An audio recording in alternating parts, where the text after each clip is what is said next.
MBBS का नाम सुनते ही दिमाग में आने वाली बहुत सारी चीज़ों में से एक चीज़ जो हर हमेशा आपके दिमाग में आएगी ही आएगी वो है भैया it's toughness and difficulty level. Yes, MBBS दुनिया के one of the most difficult courses में से एक है। 100 से भी ज्यादा छोटी मोटी exams, 19 human body related complicated subjects, hundreds of huge books and कभी ना खत्म होने वाला सिलेबस एंड उसके बाद आने वाली पोस्ट ग्रेजुएट रेसिडेंसी लाइफ तो अलग ही लेवल पे स्ट्रेसफुल एंड हेक्टिक होती है। ये सब चीजें आपने कहीं ना कहीं यूट्यूब पे या तो और कहीं जगह पे सुनी होगी या फिर एक एमबीबीएस स्टूडेंट हो तो शायद एक्सपीरियंस भी की होगी। But is MBBS really so tough? तो भैया एब्सोल्युटली नो। प्रॉब्लम ये है कि एमबीबीएस स्टूडेंट्स को ये जर्नी को मैनेज करना नहीं आता है। Majority of them are literally so confused, frustrated and stressful कि जिस सपने को पाने के लिए उन्होंने रात दिन मेहनत की थी उसी सपने को रोज कोसते रहते हैं। जब मैं छोटा था तब किसी सीनियर स्कूल स्टूडेंट की आर्ट्स कॉमर्स की जो बुक्स आती थी वो भी बहुत ज्यादा बड़ी लगती थी एंड फिर जब एमबीबीएस में एंटर हुए तब पता चला कि भैया ये बुक्स के सामने वो बुक्स तो कुछ भी नहीं थी। फर्स्ट ईयर में जब एनाटॉमी, फिजियोलॉजी एंड बायोकेमिस्ट्री की बुक्स हाथ में पकड़ी तब लगा कि भैया यार कहाँ पे आ गए हम। पहले दिन पे ही एक छोटे बच्चे के हाथ में इतना हैवी लोड कौन थमा देता है भैया। ऊपर से हम थे भैया गुजराती मीडियम के स्टूडेंट, सिंपल इंग्लिश की लैंग्वेज भी आती नहीं थी। वहाँ पे न्यूमोपेरिटोनियम, एनोजोग्नोसिया, कोलेडोकोलिथियासिस, क्लेमाइडिया, ट्रैकोमेटिस, इतना गंदा English simple ventral, dorsal, anterior, posterior को समझने में 10-20 दिन लग गए थे एंड एक्सियल सजाइटल में तो आज भी कंफ्यूजन हो जाता है। स्टार्टिंग के 6-12 महीने में तो हर एक वाइवा में प्रोफेसर गाली देके भगा देते थे, बट फॉर्चुनेटली स्टिल कभी फेल नहीं हुए एंड इवन तो गुजराती मीडियम के स्टूडेंट होने के बावजूद एमबीबीएस की भी सारी एग्जाम्स में अच्छे खासे मार्क्स के साथ पास हो गए थे एंड उसके बाद आने वाली पीजी के एंट्रेंस में तो इवन इंग्लिश मीडियम के स्टूडेंट्स को भी बीट करके नेशनल टॉप किया था। अपनी 10 साल के मेडिकल जर्नी के एक्सपीरियंसेस के बेसिस पे मैं इतना जरूर कह सकता हूँ भैया कि MBBS is very easy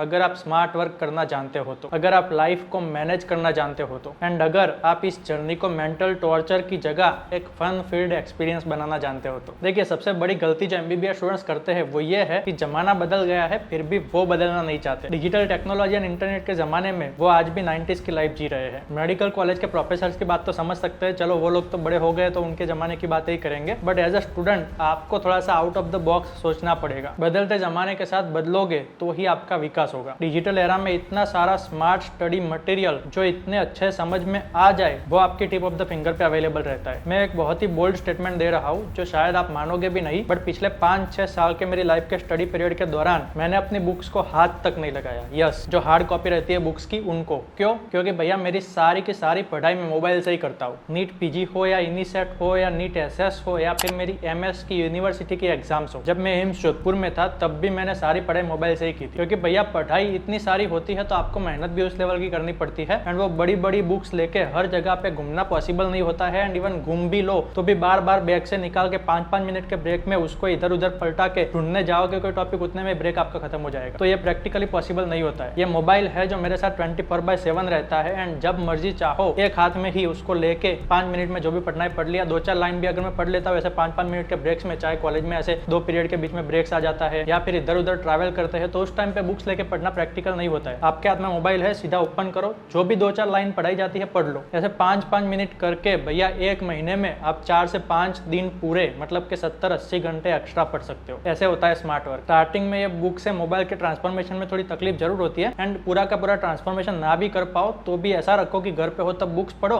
and बाहर जब भी हो, कॉलेज में हो या फिर इंटर्नशिप की ड्यूटीज कर रहे हो या फिर ट्रैवल कर रहे हो, तब मोबाइल से जितना हो सके उतना मैक्सिमम यूटिलाइज करके टाइम का स्पेंड करो। अगर राइट डायरेक्शन में स्मार्ट वर्क कर लेते हो तो you can easily crack this exam. But sir वो राइट डायरेक्शन का स्मार्ट वर्क हमको सिखाएगा कौन? क्योंकि हमारे पास तो किसी नेशनल टॉपर का डायरेक्ट एक्सेस है नहीं। उसमें भी ऐसा टॉपर चाहिए जो हमारी तरह ही पेरिफेरल कॉलेज में पढ़ता हो एंड फिर उसने ये सब क्रैक किया हो। एम्स दिल्ली में से तो हर साल टॉपर्स निकलते हैं, सो उनके जूनियर्स को तो उनका डायरेक्ट एक्सेस होता है गाइडेंस के लिए, लेकिन हमारा क्या? ऊपर से टिपिकल कॉलेजेस के सीनियर्स कैसे होते हैं हम सबको पता है। एमबीबीएस के इनिशियल ईयर्स में ही वो स्टूडेंट्स के दिमाग में इतनी ज्यादा false beliefs and negative self doubts भरे जाते हैं कि वो बच्चा पूरा का पूरा एमबीबीएस सिर्फ एंड सिर्फ स्ट्रगल करके रह जाता है एंड लास्ट में मल्टीपल ड्रॉप्स लेके जो भी कुछ मिला वो ले लेता है या तो फिर मेडिकल ऑफिसर बन के रह जाता है। They have the capabilities to crack the exams if right guidance is provided to them, but nobody is there to properly guide them, to restart, to get them back on the track and to give their best possible attempt, whether it's university exam or next or NEET PG or INICET. And so only I have worked on this huge huge major problems for my juniors in the peripheral colleges and launched India's first all-in-one smart mentorship program for MBBS students, जिसमें NEET, PG, next, INICT या आपकी university exams किसी भी exam को even top rank से crack करने के लिए चाहिए वाली माइनर से minor details A to Z information दी गई है। पूरा का पूरा प्रोग्राम मैंने खुद डिजाइन किया है एंड साथ ही में मैं मंथली ग्रुप लाइव सेशंस भी लेता हूँ, जिसमें आपके प्रिपरेशन के related doubts on the go solve करते जाते हैं। अगर इसमें छोटा सा इन्वेस्टमेंट आप करते हो तो I am sure on the long term it will give you multiple time returns. जितना अर्ली ज्वाइन करोगे उतना अच्छे से आगे निकल पाओगे। अभी तक 1000 से भी ज्यादा स्टूडेंट्स इसको ज्वाइन करके इसके पॉजिटिव बेनिफिट्स एक्सपीरियंस करना स्टार्ट कर चुके हैं। अगर प्रोग्राम वर्दी ना लगे तो 100% रिफंड की भी गारंटी है। लिंक नीचे डिस्क्रिप्शन में दिया हुआ है, आज डाउनलोड करके मेरे साथ जुड़ना ना भूले। दूसरी गलती जो MBBS स्टूडेंट्स करते हैं वो ये है कि वो फियर ऑफ मिसिंग आउट में आ जाते हैं। मेरे दोस्त, सीनियर या किसी टॉपर ने ऐसा किया था तो मुझे भी ऐसा ही करना चाहिए। कभी भी वो खुद के लेवल एंड सर्कमस्टेंसेस के अकॉर्डिंगली डिसीजन नहीं लेते हैं। मैं बरसों से देखता आ रहा हूँ, हर एक बैच में मेजॉरिटी ऑफ द बच्चे ऐसे होते हैं जो साल के स्टार्टिंग में ही बड़ी बड़ी international standard text books purchase करके आ जाते हैं। पूरा साल पढ़ने का ट्राई भी करते हैं, लेकिन उसमें प्रॉब्लम ये होता है कि ये बुक्स इतनी डिटेल्ड में होती है कि एक एक टॉपिक खत्म करने में आपको 10-10, 20-20 दिन लग जाते हैं। एंड जब एग्जाम सर पे आके खड़ी हो जाती है तब उनको रियलाइज होता है कि यार हमारा तो 70 से 80% सिलेबस अभी भी बाकी पड़ा है। एंड सो अब वो पकड़ते हैं एक और नया रिसोर्स। हर एक सब्जेक्ट में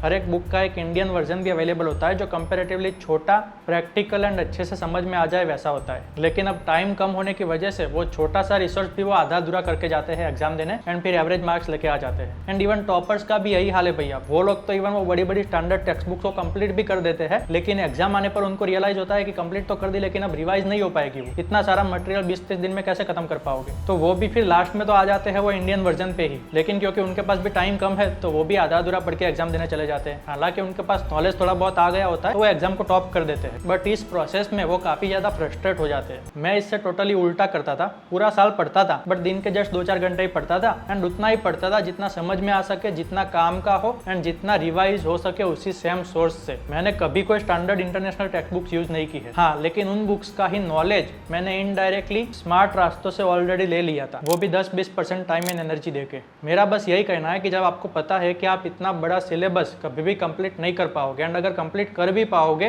रात दिन पढ़ के, तो फिर दोबारा उसको कभी भी रिवाइज नहीं कर पाओगे एग्जाम के पहले। तो क्यों इतने कैओस मचाने हैं लाइफ में? एक बार हो तो समझे। बार बार यही गलती हर साल दोहराते हैं स्टूडेंट्स। बहुत सारे मेरे बैचमेट्स, सीनियर्स एंड जूनियर्स को मैंने सुना है कि यार ये बुक कभी भी नहीं पढ़नी चाहिए थी, ये बुक पढ़ के पूरी गलती कर दी एंड फिर भी नेक्स्ट ईयर वही सेम गलती दोहराते हैं नए सब्जेक्ट में नई बुक के साथ। क्यों? क्योंकि फोमो हो रहा है। एंड तीसरी गलती जिससे MBBS टफ लगता है स्टूडेंट्स को, वो है लास्ट मोमेंट की पढ़ाई। भैया ये इंजीनियरिंग नहीं है कि लास्ट के 1-2 महीने पढ़ाई करने से काम चल जाएगा। आप देखना, जितने भी स्टूडेंट्स MBBS को लेकर रोते हैं वो तभी रोते हैं जब एग्जाम के 2-3 महीने का टाइम चल रहा हो एंड उनका वो फ्रस्ट्रेशन एग्जाम के टाइम पे पीक पे चला जाता है। लेकिन जैसे ही एग्जाम खत्म, अगले 6-8 महीनों के लिए आपको कोई भी फ्रस्ट्रेटेड नहीं दिखेगा, क्योंकि भैया MBBS में इतने ज़्यादा मजे भी करते हैं लोग। लेकिन वो जो फ्रस्ट्रेशन आता है एग्जाम के 2-3 महीने के टाइम पे, वो इतना ज़्यादा हैवी होता है कि उनको लगता है कि यार मैंने गलत फील्ड ले लिया, मुझे ये फील्ड छोड़ देना है, अब मुझे कुछ नहीं करना है, इससे अच्छा तो मैं लेबरर बन जाता तो इससे अच्छे पैसे कमा लेता इतनी ही मजदूरी करके। अब वो एग्जाम के पीरियड में फ्रस्ट्रेशन इसलिए आता है क्योंकि पूरा साल उन्होंने बिल्कुल मजे किए हैं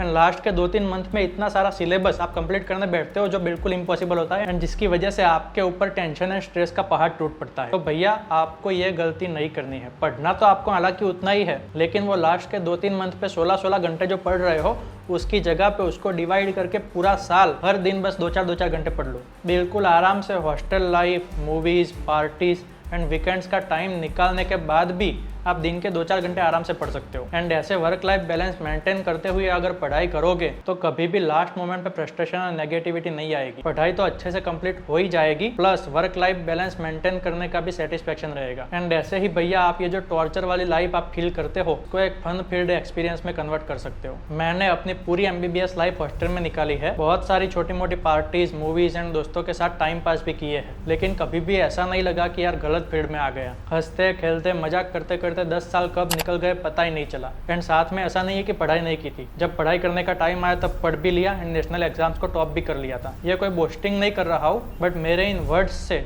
शायद 100,000 बच्चों को भी एक पॉजिटिविटी की होप मिल जाए एंड अपनी MBBS लाइफ को दूसरे नजरिए से देखना एंड मैनेज करना स्टार्ट कर दे, तो भी ये वीडियो का पर्पस सार्थक हो जाएगा। क्योंकि यही 5 साल है भैया कॉलेज के, जिसकी मेमोरीज आपके साथ पूरी लाइफ रहने वाली है। एंड अब आपकी चॉइस है कि आपको वो मेमोरीज को पॉजिटिवली लेके जाना है यहाँ से या फिर नेगेटिवली फ्रस्ट्रेटेड वाली मेमोरीज लेके जाना है। Personally I respect this field so much and I love this duty of saving life. I love to help people, चाहे एज अ डॉक्टर हो या फिर चाहे as a educator and influencer हो। सब्सक्राइब करके मेरे साथ जुड़ सकते हो। 5 बड़ी मिस्टेक जो आपको एज MBBS स्टूडेंट हरगिज नहीं करनी चाहिए। जानना चाहते हो तो ये वीडियो देखो, वरना ये वीडियो देखो जो कि इसके साथ रिलेटेड है। बार बार मेरे वीडियोस को देखने आने के लिए आपका बहुत बहुत धन्यवाद। मिलते हैं नए वीडियो में और भी ज्यादा एनर्जी के साथ।